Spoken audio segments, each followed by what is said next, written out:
হযরতে সাইয়্যিদা ফাতেমা রাদিয়াল্লাহু আনহাকে নবীজি ডাকলেন। আল্লাহর নবীর দরবারে ফাতেমা আসে। ফাতেমা এসে বসে বসে কান্নাকাটি করতেছিলেন। আল্লাহর হাবিব ডাক দিয়ে বললেন, ফাতেমা কি জন্য তুমি কাঁদো? ফাতেমা ডাক দিয়ে বলেন, আব্বাজান আপনার বিরহ বেদনা আমি সহ্য করতে পারবো না। আপনার বিরহ বেদনার জন্য আমি ফাতেমা বসে বসে কান্না করি। আব্বাজান দুনিয়া থেকে আপনি যদি চলে যান, কে আমার সুখে দুঃখে আমার খোঁজ নিবে? বাড়িতে খাবার না থাকলে নবীজি ফাতেমার ঘরে নবী খাবার দিয়ে আসতেন। কন্যাকে খোঁজ না নিয়ে নবী খাবার খেতেন না। আজকে হাসান হুসাইন এতিম হয়ে যাবে, ফাতেমা আজকে এতিম হয়ে যাবে। ফাতেমা বলতেছে, আব্বা জান আপনার হাসান হুসাইন আজ এতিম হয়ে যাবে, নানা হারাইবে, কোনদিন আর তারা নানার আদর পাবে না দুনিয়াতে। আব্বা জান আমি কান্দি, আপনি চলে যাবেন আল্লাহর দরবারে, বিরহ বেদনার জন্য কান্না করি। আল্লাহর নবী ডাকতে বলতেছে, ফাতিমা চোখের পানি মুছে ফেলো মা। ফাতিমা রে তুমি জানো না আল্লাহ আমাদের কি পরিমাণে মর্যাদা দিয়েছে।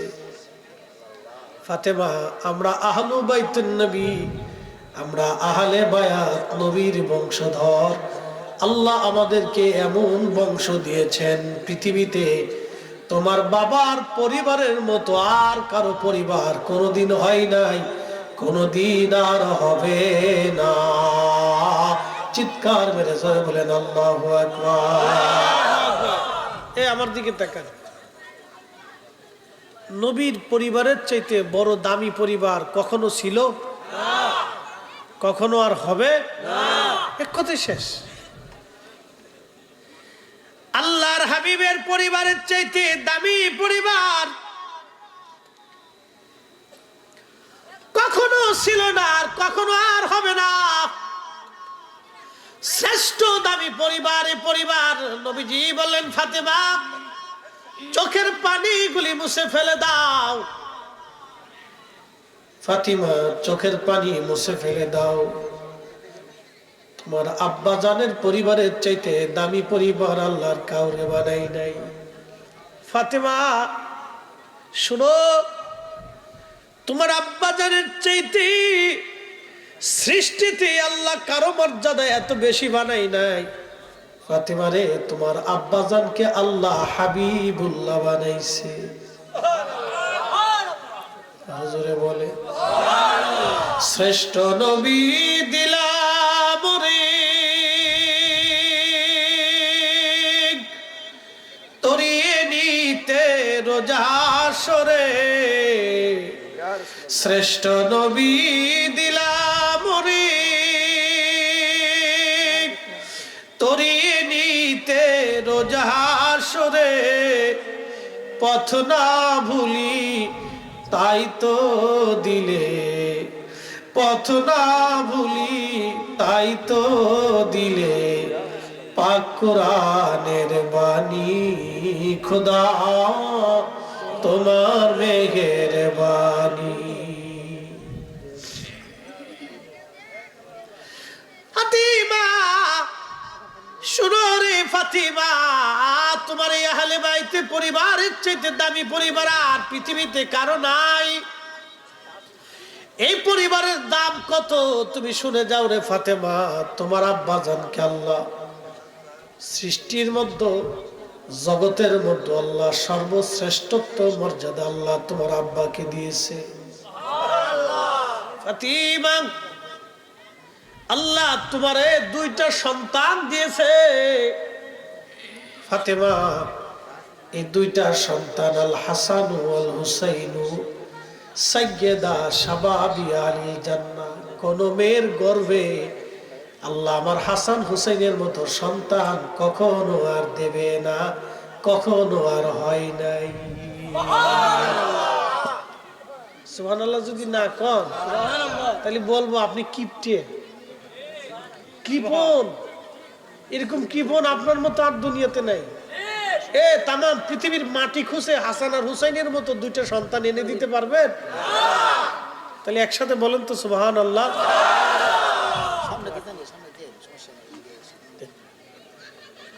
সাতো এটা আমরা লাগে, এটা আমাদের জাতীয় খাবার। ইলিশ মাছ জাতীয় মাছ, আর হুজুরদের চা হচ্ছে জাতীয় ফানি। এটা আমরা জাতীয় ফানি, এটা না হলে চলে না। চা হচ্ছে আমাদের জাতীয় খাবার আর কি, ঠিক আছে? তো এটা আমাদের খাইতেই হবে, না খেলে ও আজ জুস আসে না, মাঝে মধ্যে একটু চুমুক দিতে হয়। শোনেন, অনেক কথা বললে বিরাট এনার্জি লস হয়, অনেক এনার্জি লাগে। এটা হচ্ছে ব্রেনের এনার্জি খুব মারাত্মক এনার্জির ক্ষতি হয়। এই জন্য মাঝে মধ্যে চেক আপ দিলে দেখবেন অনেক বক্তাদের শারীরিক কোনো না কোনো কন্ডিশন, অসুস্থতা থাকে। আমি কয়েকদিন আগে বডি চেক দিছি, তা বললো যে সবই ঠিক আছে, রক্তে কোলেস্ট্রল বেশি, অ্যালার্জি বেশি, আর হচ্ছে আপনার পুষ্টির অভাব। আচ্ছা কোন আপনারা মানসি এমন তালে আমরা খাওয়ায়, তারপরেও আমরা পুষ্টির অভাব। আমি ডাক্তারে কই যে আপনি পাগল না মেশিন পাগল হচ্ছে কোনটা? বলে পুষ্টির অভাব। আমি এত তালের খাবার খাইলাম জীবনে, এখনো পুষ্টির অভাব হয়ে গেছে কেন? তো তখন হিসাব করে দেখলাম যে আসলে এনার্জি লস হয়, অনেক এনার্জির দরকার হয়। তো যাই হোক, সেটা আল্লাহর ইচ্ছা, আমাদের কোনো ইচ্ছা নেই। তো একসাথে বলবেন আল্লাহু আকবার। আল্লাহর নবী ফাতেমা রাদিয়াল্লাহু আনহাকে কাছে বসায় বলে, ফাতেমা চোখের পানি মুছো। কিতাবুল ফিতানে ঘটনাটা আসছে। ফাতেমা চোখের পানি মুছো। ফাতেমা রে, তোমার গর্ভে আল্লাহ দুইটা সন্তান দিয়েছে। জগতের মধ্যে কোন মেয়ের গর্ভে এরকম সন্তান আল্লাহ দেয় না, আর দেবে না। আমার হাসান আর হুসাইন দুইজন জান্নাতের যুবকদের সর্দার। জোরে বলা যাবে কি আল্লাহু আকবার।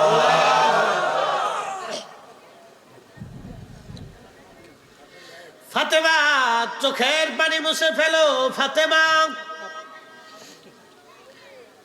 আল্লাহ তোমার পরিবারে কত বড় সম্মান দিয়েছে, আমাদের পরিবারে শোনো। ফাতেমা রে, তোমাকে আমি আলীর সাথে বিয়ে দিয়েছি। আমার আলী কাবায় জন্ম নিয়েছে। আমার আলী 10 বছর বয়সে কালেমা শরীফ পড়ে মুসলমান হয়েছে। জাহিলিয়াতের শরাবি, খারাবি, নাপাকি, হারামি আমার আলীর শরীর স্পর্শ করে নাই। একসাথে বলবেন সুবহানাল্লাহ। জাহিলিয়াতের শরাবি, খারাবি, হারামি, নাপাকি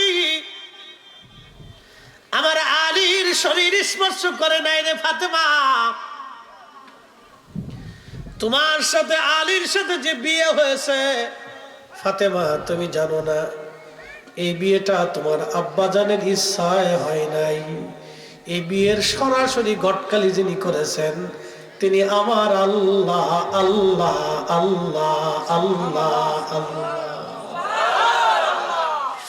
ফাতেমা রে, কোন নারীর বিবাহের ঘটকালি আল্লাহ সরাসরি করে নাই। তোমার বিবাহের ঘটকালি আল্লাহর পছন্দ। তোমার স্বামী আল্লাহ নিজে পছন্দ করে দিয়েছে। আস্তে হয়ে গেল না, জোরে বলো। ফাতেমা রে, তোমার স্বামী আমি পছন্দ করি নাই, তোমার স্বামী আল্লাহ নিজে পছন্দ করেছে।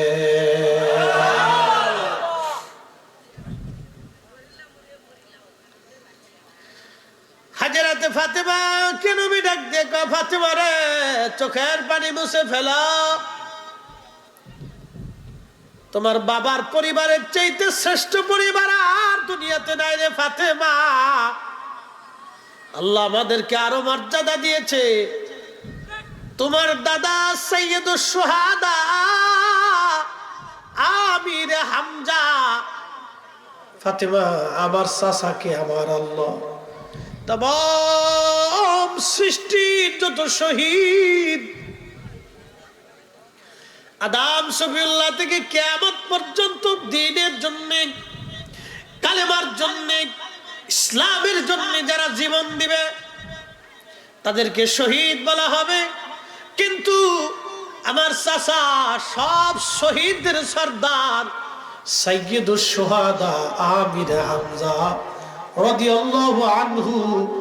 ফাতেমারে চোখের পানি মুছে ফেলো, উনি আমার বংশের, আমার চাচা, তোমার দাদা। একবার জোরে বলা যাবে কি মারহাবা।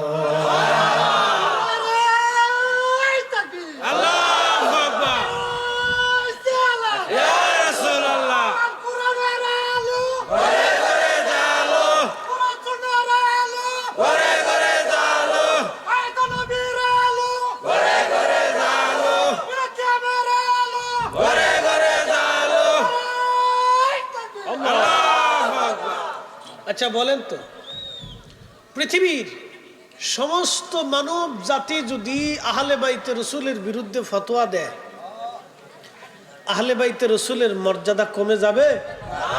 একসাথে বলেন, কমে যাবে? মুসলমান তাদের অন্তরে ভালোবাসা, আহলে বাইতে নবীর মহাব্বত তাদের অন্তর থেকে মুছে যাবে? পৃথিবীর কোন শক্তি আল্লাহ নবীর আহলে বাইতের মহাব্বত মুসলমানের কলিজা থেকে সরাইতে পারবে না, ঠিক কিনা?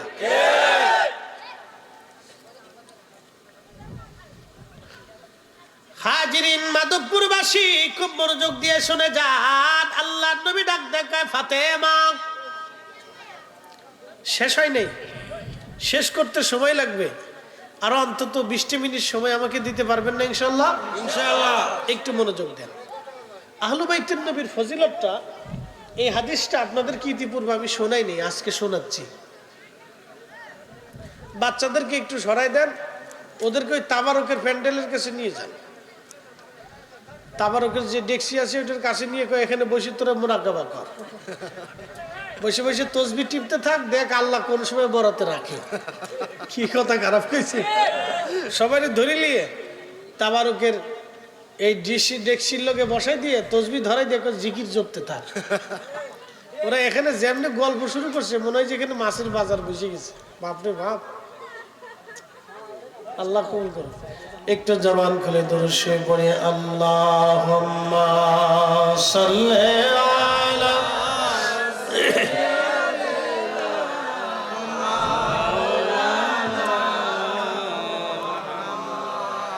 ওয়া আলা আলি সাইয়্যিদিনা।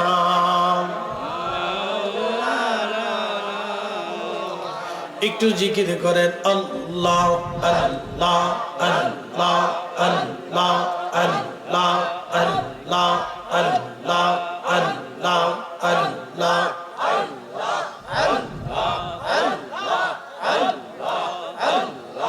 আখিরি সালাম লাওয়ান, আখিরি সালাম লাওয়ান, ওহে নানা জান আপনা রি হুসাইন যায় কারবালার ময়দান।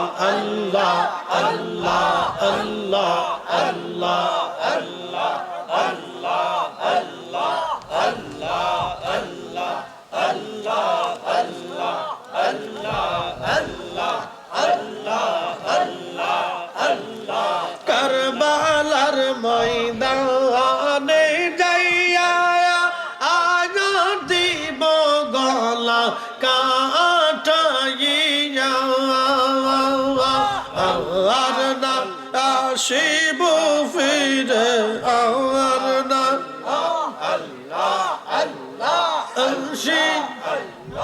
ওহে নানা জান আপনারি হুসাইন যায় কারবালার ময়দান। আল্লাহ আল্লাহ আল্লাহ আল্লাহ আল্লাহ আল্লাহ আখিরি